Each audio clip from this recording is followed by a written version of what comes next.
א' הייתה ילדה שהייתה עם היימנוט בסביבות השעה 7 וקצת, בשעה 7 בערב רואים את התמונה, הסרטון המפורסם הזה שהיימנוט נכנסת למרכז הקליטה, כן, ב-24 בפברואר, אבל לא יוצאת ממנו. זאת אומרת, אין לנו תיעוד שלה יוצאת ממרכז הקליטה. א', לפי העדות שלה, נמצאת יחד עם היימנוט בשלבים הקריטיים, והיא מספרת יחד עם היימנוט ועוד ילדה נוספת, הן יוצאות החוצה ממרכז הקליטה בדלת האחורית, ומגיעות לגן שעשועים במקום, ובשלב מסוים היא רואה איזשהם דמויות כאלה ואחרות, שתי דמויות בחזות דתית, שמתחילות לצחקק איתם, הבחור מתחיל לצחקק, רוצה להראות לה ולהיימנוט איזה משהו בטלפון, היא מסתובבת, מסתכלת, שמעה איזשהו רעש במקום אחר, ואז מסתובבת אחורה, ורואה שהיימנוט לא נמצאת, פשוט לא נמצאת, פשוט, וגם האנשים האלה נעלמו, היא טוענת שיכול להיות שהיא ראתה את אחד האנשים, שם את היימנוט בתיק, ואז הוא נעלם ובורח מהמקום. זו העדות של א', המשטרה עשתה הרבה מאוד פאקים בסיפור הזה, כן?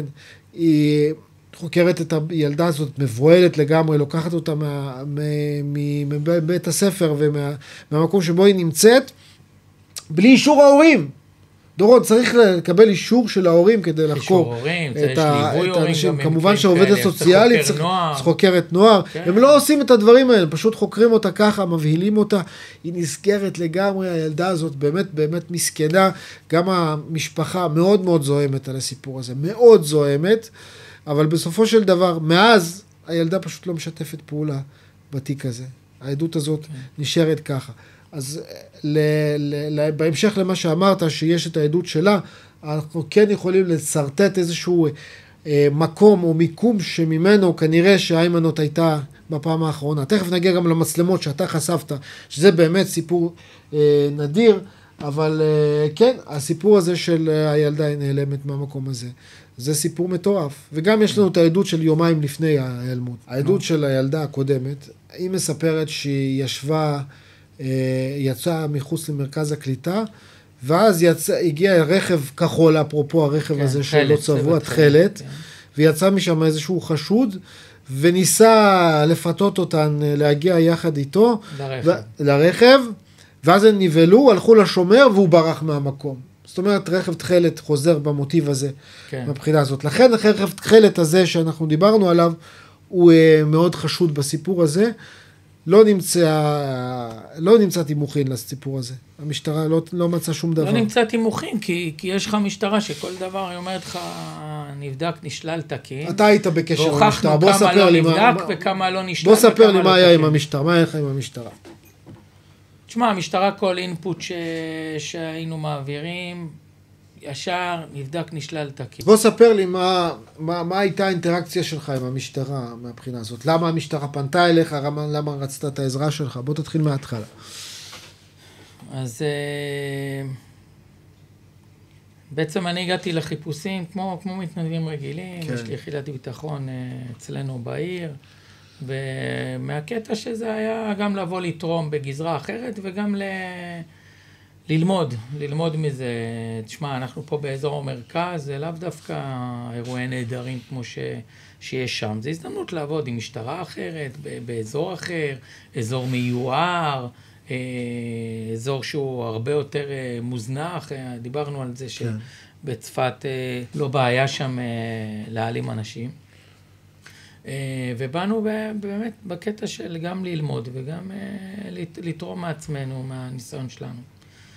ואז התחברנו שם, גם צירפו לנו אנשים מקומיים, והתחילו לצוץ האינפוטים. קודם כל המקום מוזנח, וראינו גם כמה אמרו בימים ראשונים, הכל נבדק, וביובים, ומתחת לבניינים, וזבל והשפע, ותעלות ביוב בכבישים. וראינו כמה זה לא נכון, זאת אומרת, היינו במקומות האלה.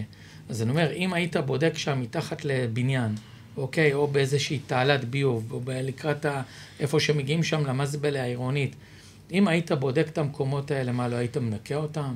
כאילו, זה בדיקה, שאתה רואה ערימות של זבל, מי בדק? סתם. אתה יודע, גם זה שאתה שולח, זה אני אומר לך מניסיון, שאתה שולח מתנדבים, כאילו, קחו תגעצו שטח, השאלה עד כמה בקרה יש על זה. זה שמתנדבים אומרים, גייצתי שטח והלכתי, זה לאו דווקא אנשי מקצוע, אוקיי? זה לא כוחות שיטור וסיור מקצועיים. אז השאלה כמה הדברים האלה נבדקו. אם אתה זוכר, בעקבות הכתבות שלך, שסיקרת, אז התחילו לעלות בחדשות כל מיני כתבות שהמשטרה הביאה לשם איזה ביובית מיוחדת ולרוקן, ובאמת הכניסו כלבים. אז אני אומר, אם עשיתם את זה בשלב מאוחר שהיו כתבות בטלוויזיה, אז מה אתם מספרים שעשיתם את זה? אתה יודע, על יום למחרת, אגב, יש שם איזה פח אשפה גדול כזה. נכון. יום למחרת הוא פשוט רוקן, אף אחד לא בדק את הפח אשפה הזה. זה הפח אשפה שצפרדע הגדול הירוק. כן, צפרדע הגדול ליד מרכז הקליטה. שממש ליד איפה שיוצאים שם, מצלמה 3. אתה זוכר את כל המצלמות. כן, אומרים לנו שראינו אותו גם בחיפושים, ואמרו לנו שהוא הולך למזבלה. אז אני זוכר הלכנו רגלית שם, גייצנו את השטח והגענו למזבלה העירונית. ובמזבלה העירונית אני רואה שבעצם הפחים האלה נכנסים לאיזה מכונה כזאת, זה לא איזה טרקטור, זה איזה משהו מסוע כזה, הזבל נשפך ועובר גריסה. ראיתי את זה, קיבלתי חום, כאילו זה יוצא אחרי המסוע גרוס. וואלה. ואני אומר, תשמע, מה הבעיה? לזרוק איזה גופה או לזרוק איזה משהו והיא תיגרס ותיעלם. זאת אומרת, מי בדק את זה? מטורף. יש שם דברים... זאת אומרת, יש שם איזו מגרסה שאתה יכול להכניס פנימה כל דבר. יש צילומים של זה. וגם אפילו גופות. הזבל הולך ונטחן והוא יוצא גרוס. ראינו את זה, היינו בשוק. ואף אחד לא עצר את האירוע הזה. ראינו את היערות, אז הם עוד פעם, הם רואים שהם בדקו והם פרסו את הזבל ובדקו. תשמע, הם יכולים להגיד מה שהם רוצים. אני יודע מהדברים שהם אמרו, מה שנקרא, לי, שדברים שנבדקו, לא נבדקו ולא נשללו ולא כלום. הדבר הכי טוב זו אותה שיחה שהייתה לי בדיעבד, איפשהו בחודש ספטמבר, אני יודע מתי, שהיינו שם ביחד עם הצוות שהם לא בדקו את האוטו. 13, שרצינו להביא לבדיקה רצינית של האוטו, שיתפסו את הרכב בבדיקה. והם באו וראו שיש שם את חדשות 13, את הצוות, והם עשו פרסה. הסתובבו, היא פרסה. כן, פרסה, והבן אדם נעלם. התקשרת המפקד ימ"ר גם. בסופו של יום, כן, דרך המפקד ימ"ר וכל הזה, בסופו של יום, אתם כבר עזבתם למרכז, ואסי ואני נשארנו שם, ורק באיזה 5:30 בערב קיבלו אותנו. נכנס איתי לחדר הרכז שם של הצח"ם הזה, ואז הוא אומר לי, תשמע, תן ריספקט למשטרה, שהכל נבדק ונשלל. אמרתי לו, תשמע, לא נבדק ולא נשלל. אז הוא אומר לי, למה אתה מדבר בחוסר כבוד? אמרתי לו, בוא נתחיל לעבור על הראיות. ואז אני מדבר איתו על הפורט פוקוס, אני אומר לו, אתה יודע מתי שהרכב הזה נצבע? הוא אומר לי, עזוב, בוא, תן לנו קרדיט שזה נבדק ונשלל. אני אומר, אתה יודע באיזה צבע הרכב הזה היה? אז כל דבר זה תשובה כזאת, הכל נבדק נשלל. אני אומר, בוא, ואם אני אומר לך שהוא בצבע תכלת, בן אדם נפלה לו על אסת. ואז אני מראה לו את הסרט של הדוברות של המשטרה, עם הפרשים על הסוסים, מה שהקרנת. אז מה הוא אומר לי? מאיפה יש לך את זה? אז אמרתי לו, יש לי את זה מהסרט דוברות שלכם שרץ באינטרנט, ואל תחשבו אפילו למחוק אותו, כי כבר גיבינו אותו. כן. אז הוא אומר לי, אתה יכול לתת לי את זה? אז נתתי לו. אז אני אומר לו, ותגיד... זה ככה, המשטרה עובדת הפוך. ותגיד, מה עם הרכב? אז הוא אומר לי, תשמע, הרכב הזה נטוש, ואני אומר, לא נטוש, לא נכון, הוא נוסע. אז הוא אומר לי, בוא, תן קרדיט. אמרתי לו, עזוב, אין קרדיט, אני אומר לך שהוא נוסע, ולא בדקתם. בדקת את אז איך אתה יודע? כי אני בדקתי, אתה זוכר את הגלגלים, המילימטרים, את עם הסנטימטרים. הוונטיל, כן. אפילו איפה הוונטיל נמצא ביחס למדרכה, כל פעם שהייתי שם, צילמתי אותו בהזדמנויות שונות. כמה הזדמנויות כן, ואני יודע שהוא נוסע. ניסו לעשות אפילו תרגיל חקירה, עם אסתי וכאלה. נכון, עשינו תרגילים יפים שם.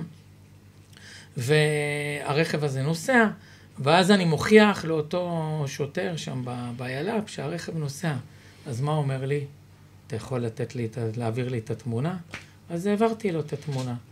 וככה כל דבר שאמרתי לו, אוקיי? אז עכשיו אני מגיע... הוא רצה שאני אעביר לו את החומרים. אז עכשיו אני אומר, אם הכל נבדק תקין, אז מה אתה צריך את זה ממני? הבנת? כן. זה הקטע. אז אני רוצה ללכת לדבר הקליימקס הכי גדול שלך מול המשטרה, ואני חושב שזה המהות של התיק, ואני חושב שבזכות הסרט הזה, איימן עוד תיק פתוח, שבאמת ליווינו את הפרשה הזאת, ומכל הזוויות, באמת הצלחנו להגיע לאיזשהו מקום שבו אפשר להגיד, אין ספק שמשם הילדה נעלמה. נכון. מהמקום הזה, מהנקודה הזאת, מהנקודה של מצלמות האבטחה. נכון. אז בואו נדבר על המצלמה הזו.